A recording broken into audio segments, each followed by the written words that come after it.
Hello, everyone. Welcome. I'm Camilla from GS1 UK. I'll explain who that is in a minute. But I'm joined today by Dak from Vinca Wines and Kasia from Bayer. And so I'll let them introduce themselves as they go. But what's really great about this is, you know, we're a membership organisation. We're able to bring along our members who are already implementing, and they can share their stories with you today and hopefully bring it to life for you a bit more than I can just by explaining the kind of theory. But before we start, we'll just have a quick show of hands. Who has used a barcode today? Oh, quite a few people. Who's got one of their products?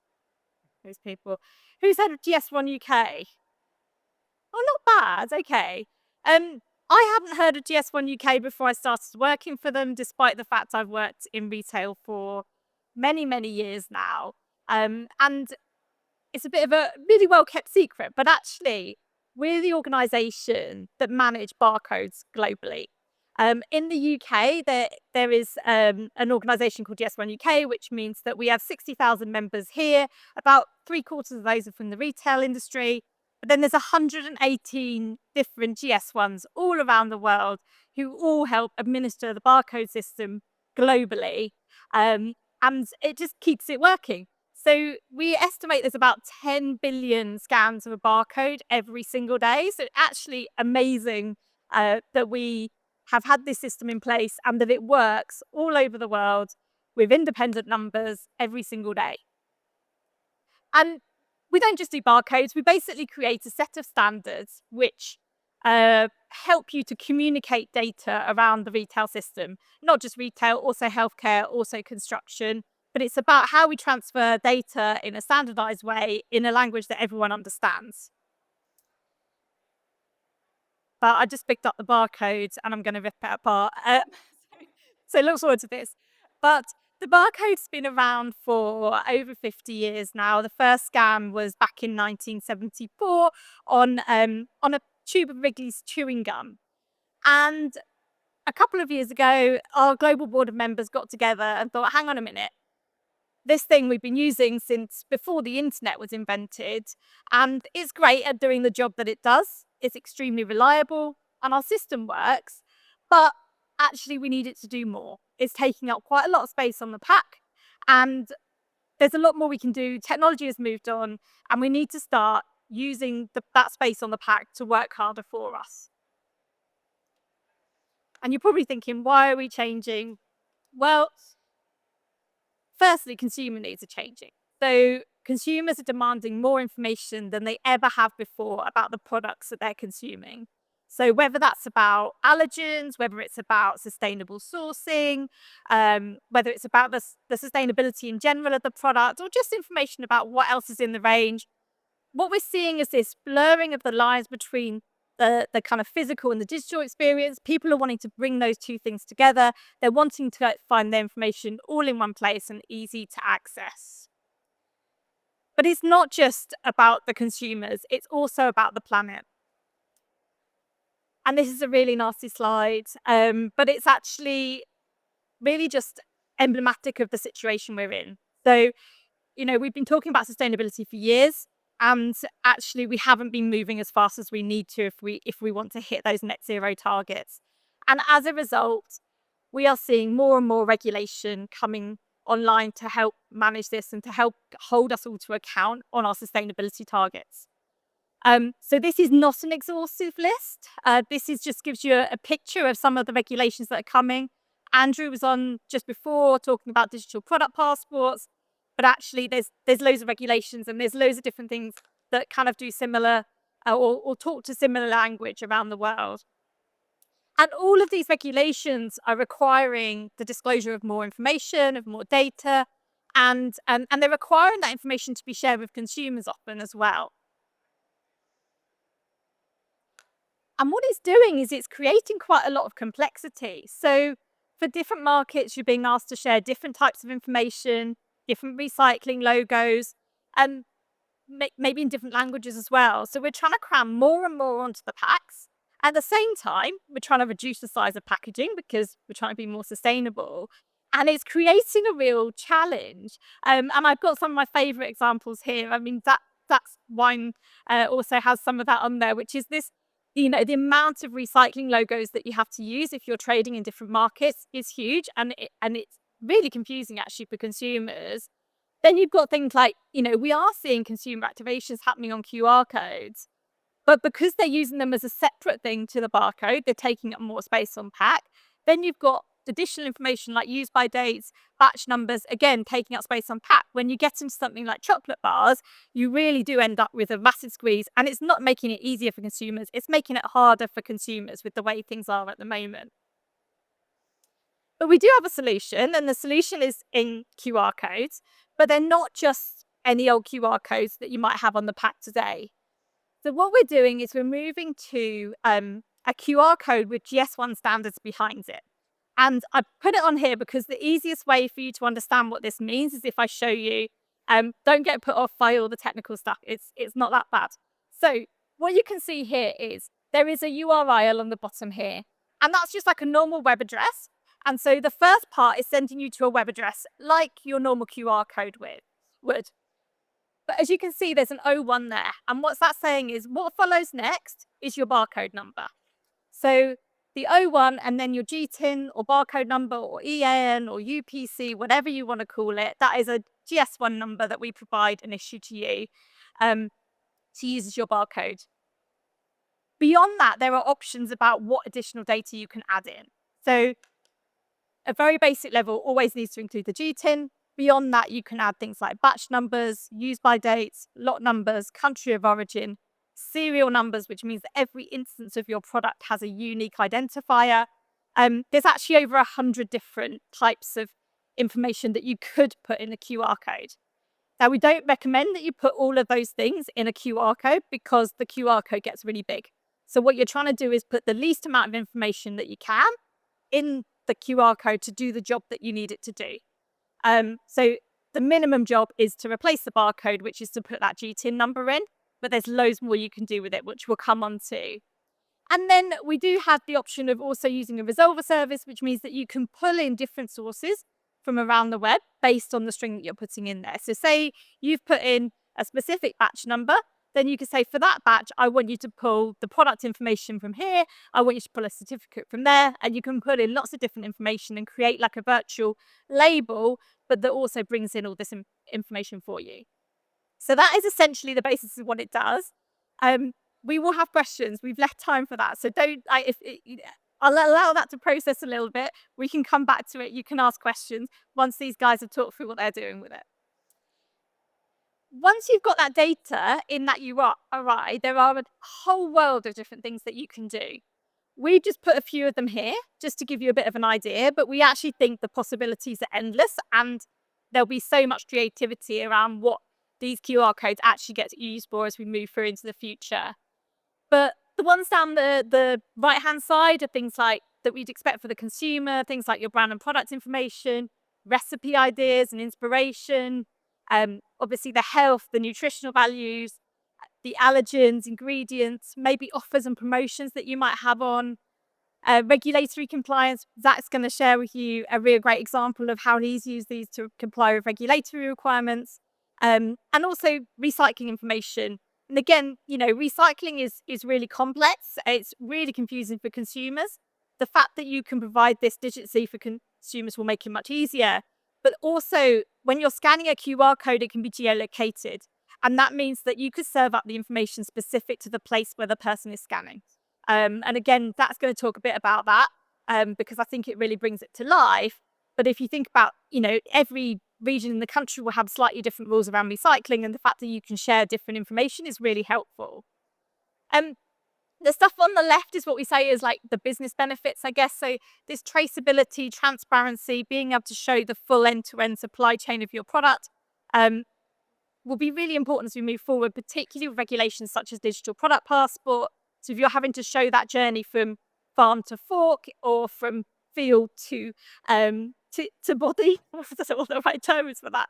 But you're trying to show that journey. And the digital product passport is for that, but actually being able to link it to specific batches, being able to link it to individual instances of a product through that QR barcode will be really key as we move forward. Waste reduction. So this is about if you've got information around use by dates and batch numbers within that QR code, particularly in fresh produce, then having information on that data will mean that actually the forecasting gets more accurate, the markdown processes get slicker, and we can actually reduce the amount of waste we're creating as a result. Point of sale, well, that's the obvious one. It goes B for the till, so we won't need to have that barcode once everyone's made the transition. Authentication, so this is where you get that kind of serialized number, and particularly on high value items, what we're seeing, sportswear, perfumes, people being able to prove that that item is verified, it's not been copied along the way, and it's using, I guess, all its credentials can be validated. And then we've got returns, recalls, markdown. So the ability to block a specific batch of an item at point of sale will be really key as we move forward as well. So that ability to restrict sales, say, actually, this isn't safe to sell, will add a massive layer of protection in for shoppers as well. So that kind of what it could do. Then I thought I'd share with you what we're seeing most people are using it for at the moment. So the first one is around engaging and informing consumers.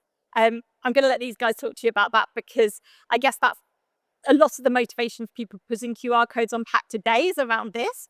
And actually what we're doing is we're just adding an additional layer, which is that ability to go down to GTN or batch number with that, and also to use it for multiple purposes.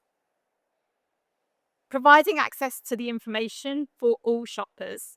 And again, Cashia's got a really great example of how they're using accessible QR codes for blind and partially sighted people, and how that works. But also, if you think about languages, and if you're trying to look at a product in a country that you maybe not familiar with, Japan would be a classic example for me. I'm over there and I can't understand a word of what's on the pack. And actually, if I could just scan a code and it would read that label out to me in my native language, that will make a huge difference to the way that people shop.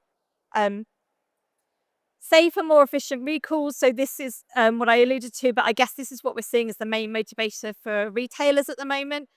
Some of the grocery retailers, particularly in the UK, have been exposed to some really big fines for selling out-of-date products. It's really difficult. You've got a massive store, trying to keep on top of every single product that might have gone out of date that day is really hard for people. So being able to block that at point of sale and also block anything that's being recalled will be really key. I talked about reducing food waste, but that forecast accuracy, we've all seen the amount of yellow labels that are displayed in shops every day.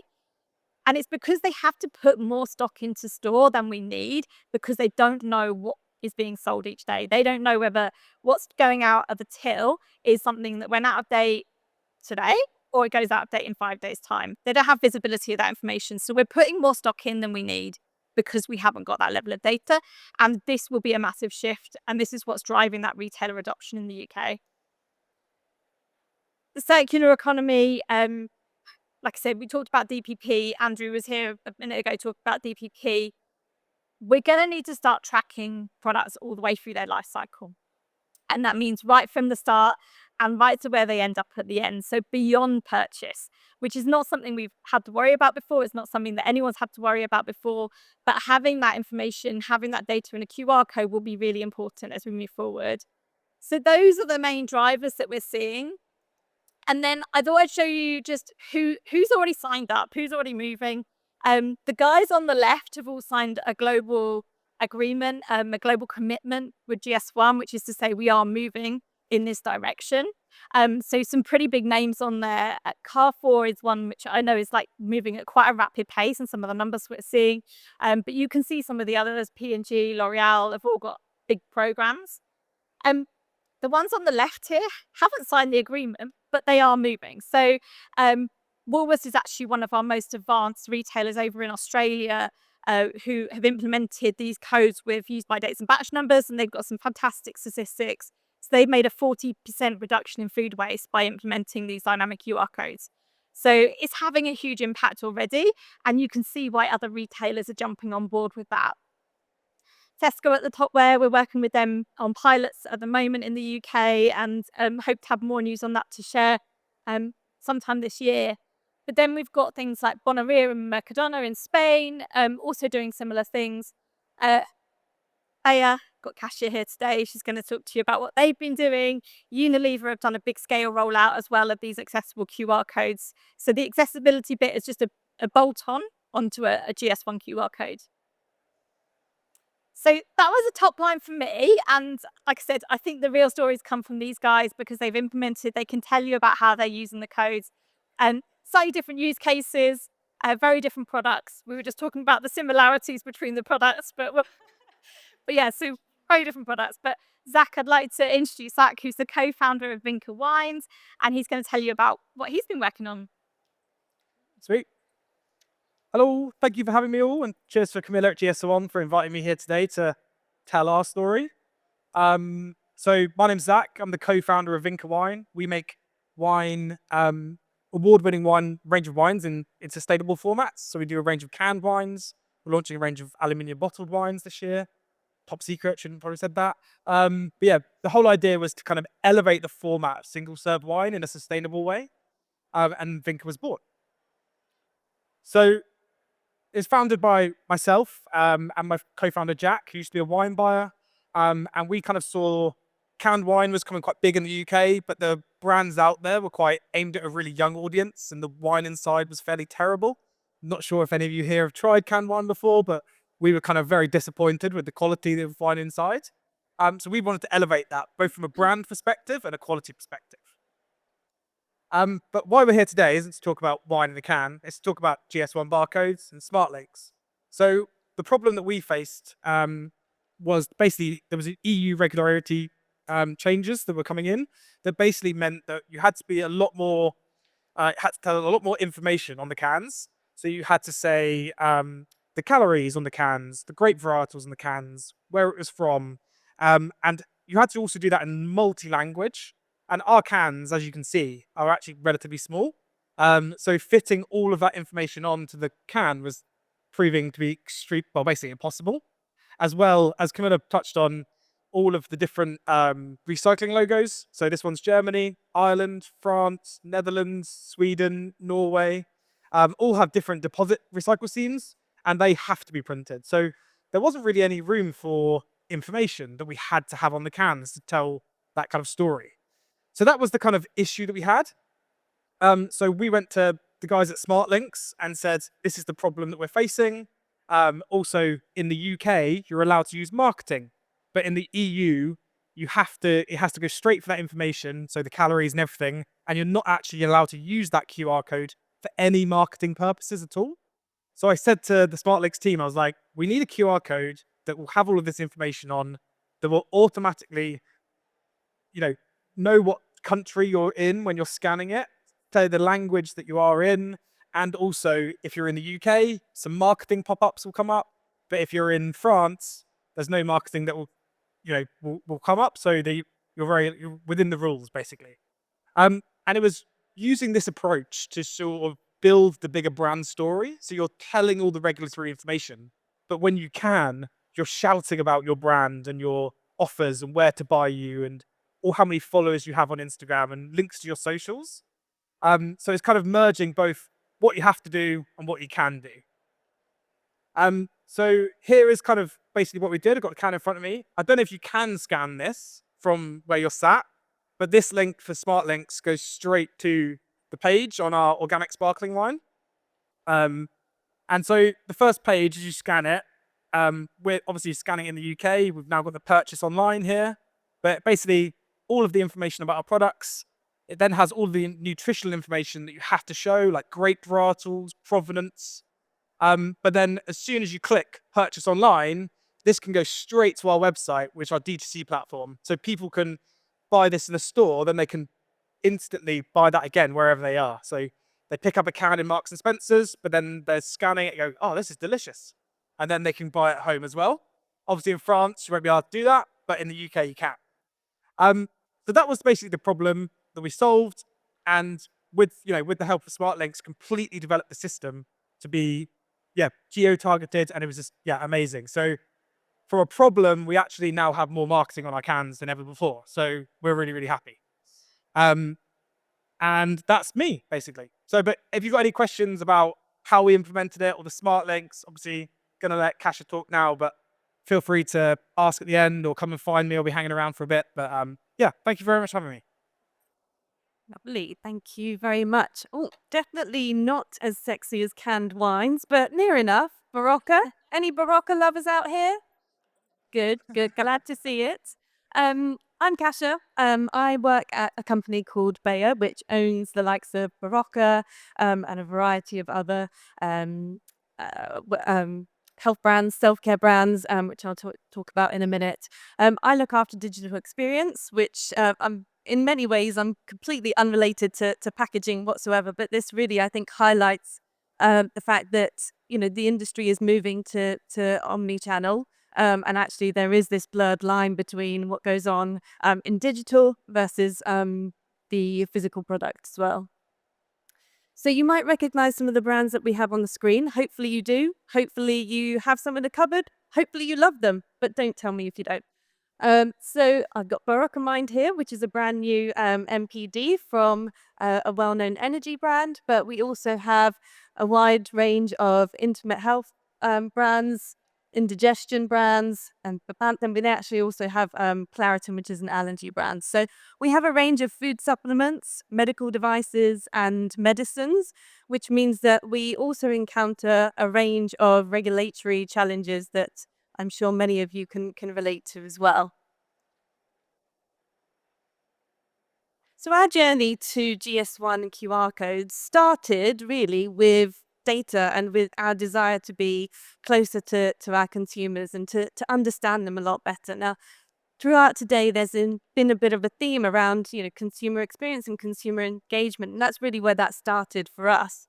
And we saw QR codes on packs as an opportunity and one that really can't be replaced by any other touch points, but an opportunity to connect with people who have physically picked up your product. Now, I can't think of any other signal that is quite as strong as that tells you that there is consideration and purchase intent there, if not purchase itself. So that's really where it started for us. We also looked at how we could add value to the hardware that we offer. We know that when there are digital experiences that combined with the physical product, we actually see a 3 times purchase intent uplift. So there's definitely an element of consumer expectation as well around connected packaging. And of course, first party data really is the currency of business in today's world. And as part of our data strategy, as part of our digital transformation, we were looking at how we could leverage this first party data to drive much more targeted marketing through our media and make sure that we were reaching the right people at the right time in the right moments. So that's how it started. How it's going now is, Camilla, blame Camilla for everything. She actually introduced us to GS1 QR codes. And as a result of that, we realized actually the scope of the opportunity here is much bigger than we ever thought it was. So because of GS1, obviously campaigning for GS1 compliant QR codes on packs, we've now also been able to implement these next generation barcodes on our products. And because of all of the information that can be held within the connected packaging and within the QR codes, we're actually able to also reduce our packaging. So typically, the Barocca lovers out there will probably remember that there was a carton that came along with the tube. Completely unnecessary and frankly not particularly sustainable. So now, because of the fact that we're able to hold some of the information around of the product, describing the product, we're actually able to reduce the packaging and remove the carton. Camilla also alluded to the accessible element of the QR code, which I know you won't be able to see on this tiny tube because I've reduced the packaging. But it's the dots and dashes around the QR codes are actually detectable by assistive technologies, which means that people using assistive apps in an in-store environment or even at home are able to scan using apps like Seeing AI, Envision, Be My Eyes, and the screen reader will describe what product they're holding in their hand or what product is on the shelf in front of them. So really, really very clever tech from Zappa. And we've still, in addition to the things I've just mentioned, we're obviously still able to take the opportunity of getting much closer to our consumers to provide this added value and first-party data as well, and leverage that in our marketing campaigns. So what are the benefits that we're seeing as a result of launching with connected packaging and with accessible QR codes from GS1? Well, our products are now scannable at till, ready for the sunsetting of 1D barcodes. I'm sure Camilla will talk to that a little bit later. I'm sure there are lots of questions around it. I've mentioned the accessible QR code. We're able to help the blind and partially sighted to identify products on shelf and access vital product information for our self-care products. Sustainability, again, I've mentioned that already, but we've scrapped the paper carton and now we're able to redirect to our website for patient information leaflets as well for some of our products. So we're definitely reducing our footprint by reducing some of the paper that we have. And critically, the phygital experience, as I once heard someone say, it really enriches the user experience with your products and helps shoppers decide if the product is right for them. Now, in this particular case, it was really important for us to educate our legacy Barocca consumers about this completely new proposition, because Barocca is known for energy, and this is all about mind and memory. So in order to help them make that decision and navigate quite a cluttered shelf, we decided to invite them to scan to see if the product is right for them. And you're more than welcome in a minute to scan the QR code on the real product if you like, and see how we explain the value proposition there. And again, as I said, first-party data, there really is no other data like it. A one-to-one connection with someone who's physically held the product in their hand is an extremely strong piece of data that you can leverage in your marketing campaigns. So what are the results? Well, there is an industry scan rate benchmark, which tells us that for front of pack QR codes, the average is 1.1%.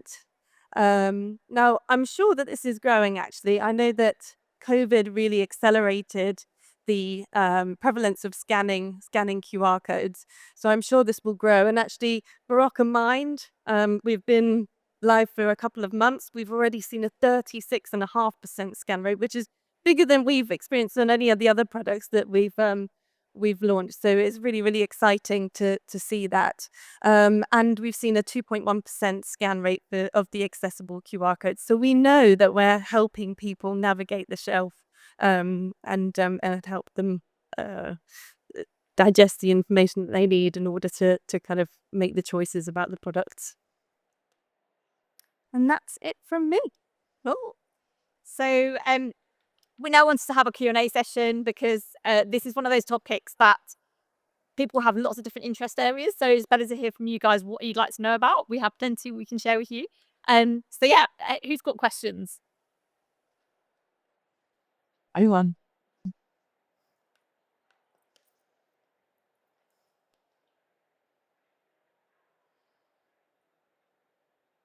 Okay, I'm in a supermarket and I want, Mark Hatherley, by the way, we take good care. I'm in the supermarket, want to buy a meat product, and at the moment, there is a very short instruction on how to cook it, but I've discovered that I have to turn the label over, which when I look at it, it's in about a 4-point print. Yeah. And it's in a very, very faint grey. Now, what guarantee would there be if it had a QR code on it that I would have an accessible instruction on how to cook it? Oh, that's a good question. So it will be down to every brand at the moment as to how much information they put on the QR code and what information they provide to you. So I can't guarantee that it would be there. I highly expect that you'll be able to find that information because it makes a lot of sense that you would put that information in a digital environment. That, what we're seeing is a lot of people. So the stats on blind and partially sighted globally, there's about 300 million. If you add in people who are long-sighted, it's 2.2 billion people that have that challenge that, most people can't, no offense that, but I mean, I struggle to read that small print. Most people can't read the small print. And yeah, even it's really hard to access that information. I think there's a growing awareness of that, and the growing awareness of the challenges. What people are doing currently is doing workarounds. They're like taking photos of it and then going like that with their phones. So it's such an opportunity that I would be shocked if that is not the way we see it going. And certainly the executions, a lot of the apps that are being used. So they're what we call kind of software as a service. So they have almost like a standard landing page. And we've got quite a few different partners that we work with. So GS1 don't sell anything. We just we just issue your barcode numbers. And then there are service providers. One of them's here because they're behind the Zach, they're behind Zach's one. But there are service providers who offer basically a plug and play digital solution that has these virtual labels with all these different icons that you click on with all the different bits. So there is a standardized format that will be used probably by a lot of brands, but then the biggest brands will create their own, and that's the bit where we're a bit less clear on what that's going to look like. I'd leave you with one last comment, Sure. and that is that in order to do what you ask, we all need one of these, and a lot of people haven't got one of these. So that's something to bear in mind. Yeah, and that number is growing. So I think the latest that I read was 94% of people have a smartphone, which is pretty big number. I think bigger than the number of people who can't read the label currently. But at the moment, nothing's coming off the pack, so we're not taking away that stuff. So it's not like you currently can't access it. I mean, it's questionable, but at least it's there. I don't see that coming off the pack anytime soon, and probably by the time it does, everyone will have a smartphone. But at the moment, this is about adding to the experience rather than taking anything away. But thank you. Good questions. Hello, hi. My name's Kieran. Just wanted to ask, so if this QR code was to be adopted on products like Zach's, for example, at present, are they readable at present on current point of sale systems, or would they have to have that system that reads the barcodes? It depends. So if you have a digital image scanner, then technically it's readable. So quite a few. If you think about loyalty cards, you're scanning a QR code on that loyalty card through the till. I don't know if you noticed that. So there are quite a few people who already have digital image scanners. Maybe some of that very old tech, which just was like a linear scan, that would need to be upgraded. But the digital image scanners work. Not everyone has switched it on yet, and not everyone has done the software integration they need to be able to read them. But there are some very big retailers that have been mentioned, I guess, on the slide before, that have already enabled the scanning, and they do scan.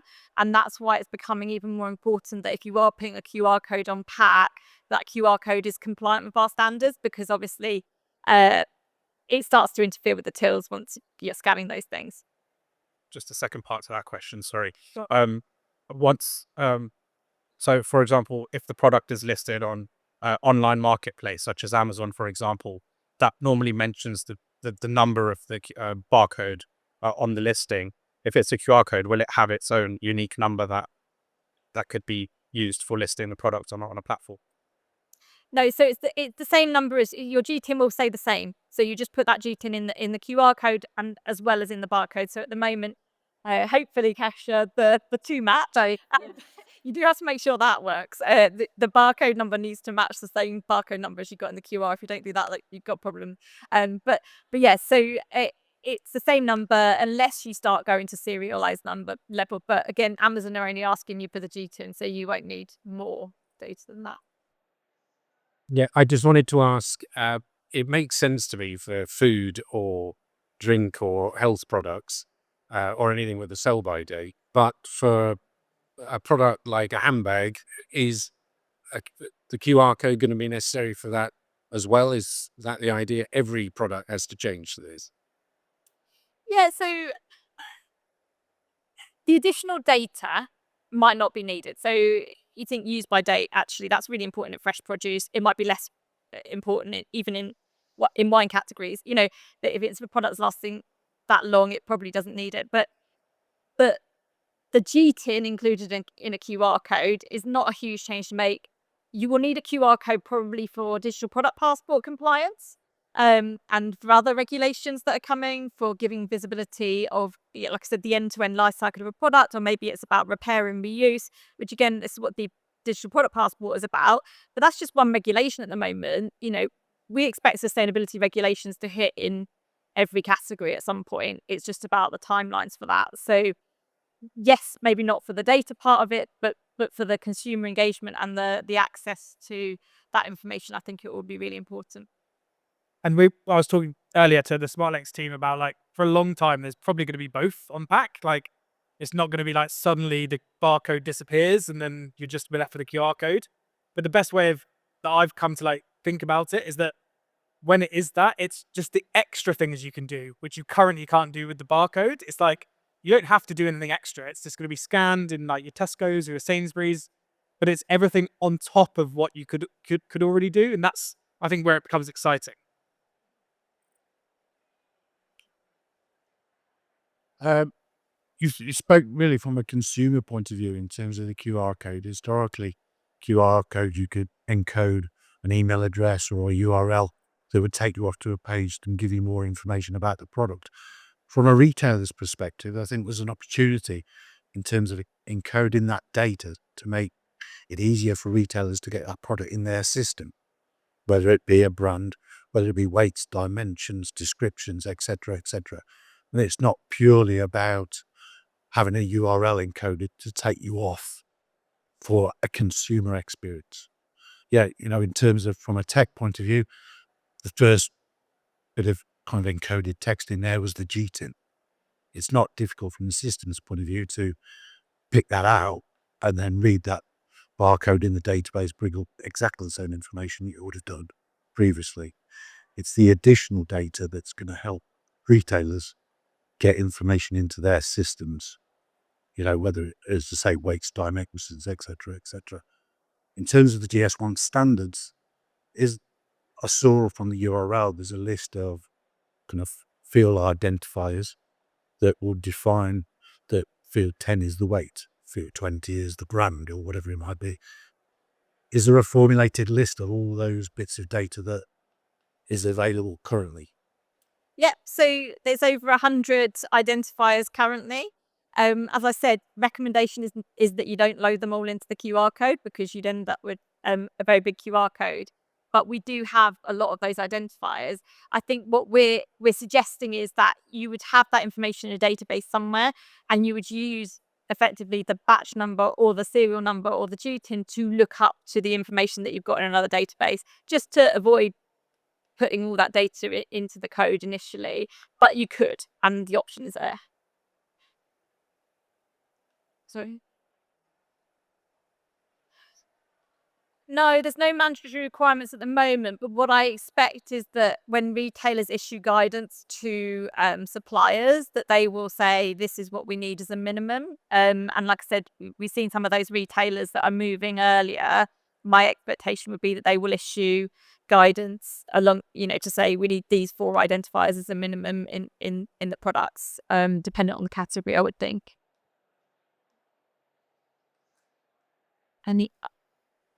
Any other question? So wait for the mic because I can't hear.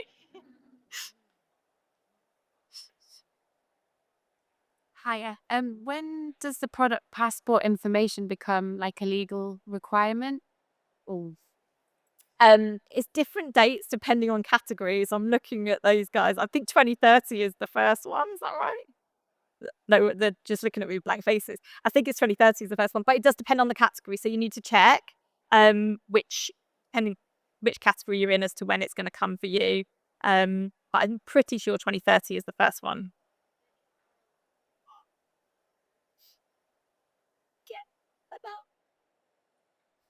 For apparel, it starts 2027, but you get enough time to embed it. They're not going to make you do it overnight. So you've got until 2030 to get it right. Okay. the consumer scans the barcode, are you able to capture any information on that?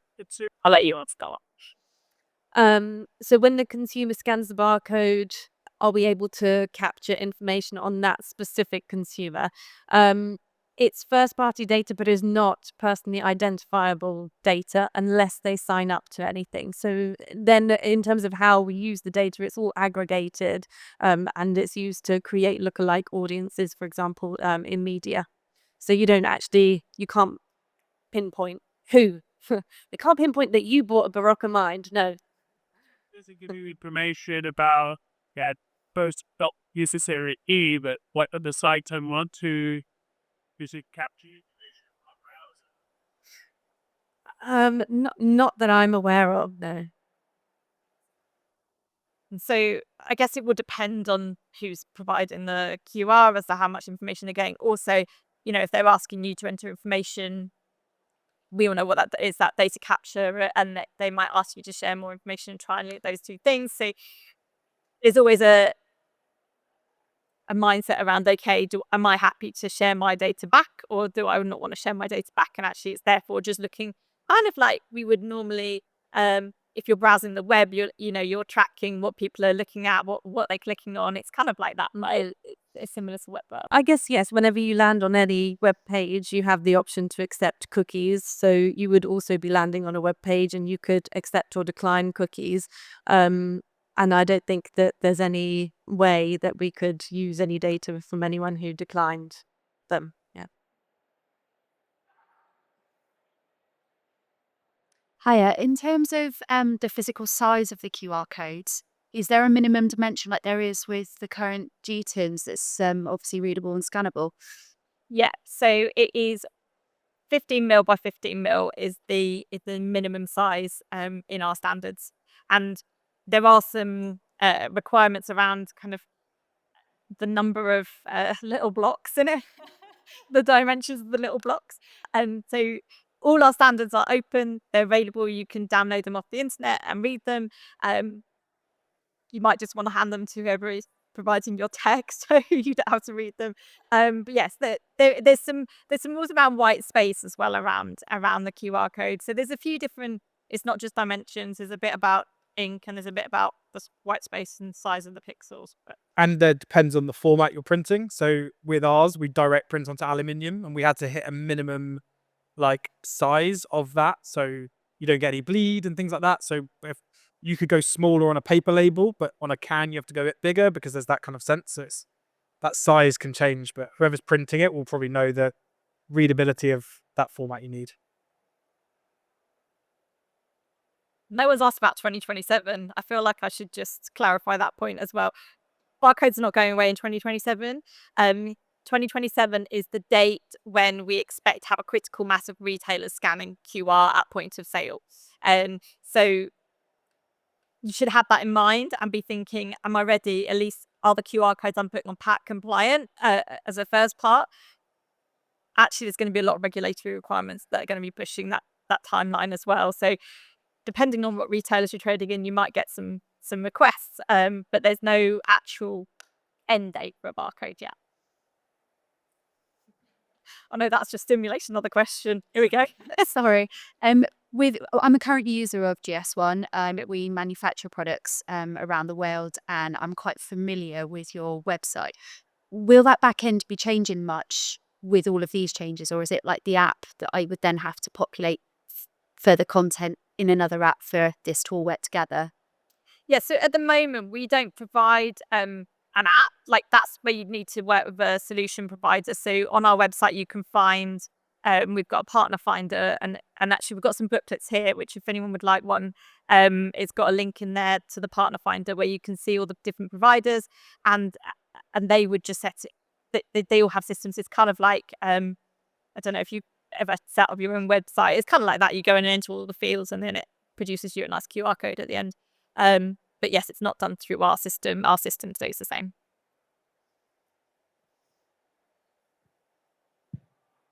Any more? Any more questions? No. No, How we do for time? We're right on time. Anything else you wanted to say, guys? No? Yes. So I'm going to stick around for like half an hour. If anyone does have any other random questions, pop in or want to try some wines, let me know. Oh, and these Great. are, if you want to Shameless join us on LinkedIn, I'm big on LinkedIn, you can come find us. Thank you guys. That was really great. Great. See you.